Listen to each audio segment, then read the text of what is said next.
গ্রোথটা স্থির তাপমাত্রা বজিয়ে রাখবে। প্রিয় দর্শক মণ্ডলী, আজকে আমি অবস্থান করছি বগেরগাছি গ্রামের মাঠে। আমার পিছনে যে জায়গাটা দেখছেন, আমি যে অবস্থানে এখন দাঁড়িয়ে আছি, আমার পাশে বেগুন গাছ। তো আমি আর এই বেগুন খেতে এসেছি এ কারণে যে এই বগেরগাছি মাঠে সচরাচর যারা আবাদ করে এই মালচিং পেপার দিয়ে আবাদ করার মতন কোনো চাষি তেমন আমাদের চোখে পড়েনি এতদিন।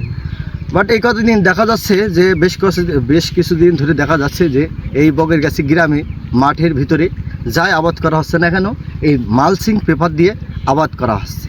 তো আমরা আজকে জানবো যে এই মালচিং পেপারের কার্যকারিতা কী এবং এই মালচিং পেপারটা দিলে কী উপকারিতা হয় সেগুলো যে উদ্যোক্তা নিয়েছে, যে এই বেগুনের উদ্যোগ নিয়েছে এবং মালচিং পেপার দিয়ে আধুনিক কায়দায় একটি আবাদ করার জন্য উদ্যোগ নিয়েছে, তার কাছ থেকে আমরা এখন জানবো যে কী এই উদ্দেশ্য এবং এই মালচিং পেপারের কার্যকারিতা কী। প্রিয় দর্শক, আমরা চলে এসেছি বেটা এখন আপনি যে এই যে সুন্দর পরিবেশে এই বগেরগাছি গ্রামের মাঠে এই মালচিং পেপার দিয়ে কোনো আবাদ করতে আমরা এতদিন দেখিনি, কিন্তু বেশ কিছুদিন আগে আমরা দেখতে পাচ্ছি যে আপনি এই মালচিং পেপার দিয়ে এই বেগুন চাষ করেছেন এবং আপনার এই মালচিং পেপার দেখে বেশ মাঠে অনেক চাষিরা এই মালচিং পেপার ব্যবহার করছে এবং আমরা আপনার কাছে জানবো যে এই মালচিং পেপারের কার্যকারিতা কী সেগুলো আপনি একটু বলবেন। বিসমিল্লাহির রহমানির রহিম।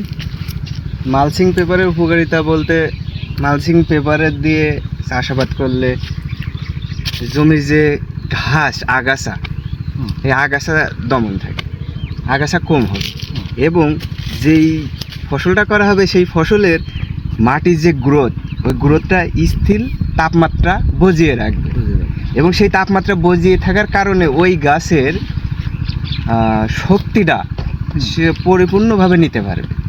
যেমন কোনো এক সময় দেখা যায় যে মাটিতে শুকায় গিয়েছে, পানির রস নাই, অথচ এই মালচিং পেপার থাকলে ওর নিচে ওই রসটা থাকবে এবং প্রত্যেকটা গাছেরই মূল শক্তি সেই মাটির রস পানির ক্ষমতা।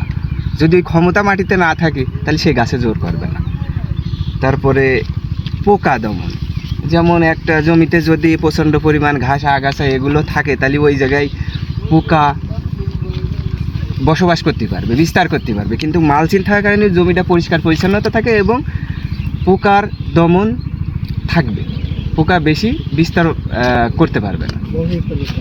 প্রিয় দর্শক, আপনারা শুনছিলেন এতক্ষণ, মূলত এই মালচিং পেপার ব্যবহৃত হয় যে দুবলো ঘাসপালা যেন দমন করা সম্ভব হয় এই মালচিং পেপার দিয়ে এবং এখানকার ওষুধের যে তাপমাত্রা তো ওষুধের নিয়ন্ত্রণ থাকে এই মালচিং পেপার দিয়ে। তো এই যে বেগুন গাছটা করেছেন, বেগুন আবাদটা করেছেন, তো এই বেগুন কি জাতের বেগুন? এই জাতের বেগুনের নাম হচ্ছে পিতম বেগুন। এতে কি পোকা হয়েছে? এটা পোকা কি কারণে পোকা হয়েছে হচ্ছে যে এই বেগুনের কিছুদিন আগে ওষুধের কিছু গাফলতি ছিল, কম বেশ ছিল। প্রিয় দর্শক, হয়েছে আসলে এই যে জাত আধুনিক কায়দায় বেগুন, এখন এই বেগুনের পোকা কিছুদিন যাবৎ ওষুধের একটু কমতি হয়েছে, এই কারণে এই পোকাটা, কিন্তু নিয়মিত ওষুধ দিলে এই পোকাটা থাকবে না। এই ছিল আজকের বগেরগাছি মাঠের এক সফল কৃষকের বক্তব্য। ধন্যবাদ সবাইকে।